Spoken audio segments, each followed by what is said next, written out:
मुलुख महाराष्ट्र या बुलेटिनची सुरुवात आपण करणार आहोत। राणा दाम्पत्यानं पुन्हा एकदा दिलेल्या आव्हानाची, याच्या आधी मातोश्रीच्या समोर हनुमान चालीसा पठण करण्याचं आव्हान देणाऱ्या नवनीत राणा यांनी तुरुंगातून हॉस्पिटलमधून बाहेर आल्याच्या नंतर थेट मुख्यमंत्र्यांना आव्हान दिलंय, ते म्हणजे आपल्या विरोधात निवडणूक लढवण्याचं।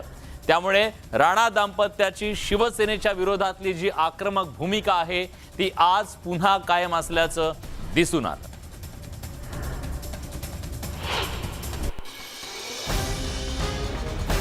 मुख्यमंत्र्यांना आव्हान देण्यात आलेलं आहे, निवडणुकीला उभं राहून जिंकून दाखवा।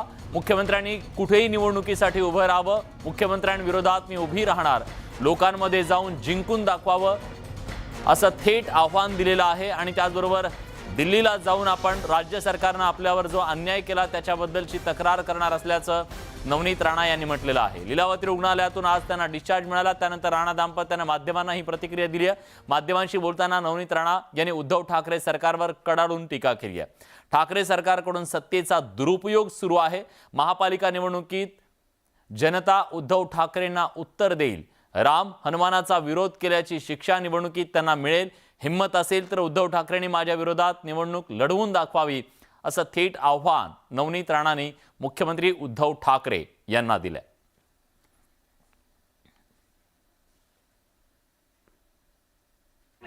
आणि येणारे काळामध्ये महाराष्ट्राची जनता आणि पूर्ण देशाचे राम भक्त आणि हनुमान भक्तांना मानणारे जेवढेही लोक आहेत त्यांना त्यांची जागा 100% दाखवणार आहे। आणि मी त्यांना चॅलेंज करते उद्धव ठाकरेजींना की तुमच्यामध्ये जर दम असेल तर तुम्ही लोकांमध्ये या, लोकांमध्ये निवडून दाखवा आणि त्यांच्या विरोधात मी उभी राहीन।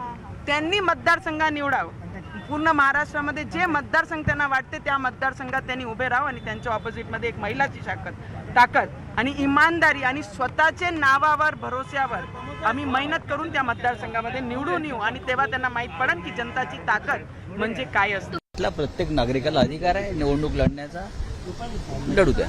राव साहब चैलेंज कर रहे हैं फिर से दोबारा, छोड़ो सर तुमच्यावरती पण टीका केली की तुमची तक्रार करणार पंतप्रधानांकडे, कोणाकडे? जो बायडनकडे।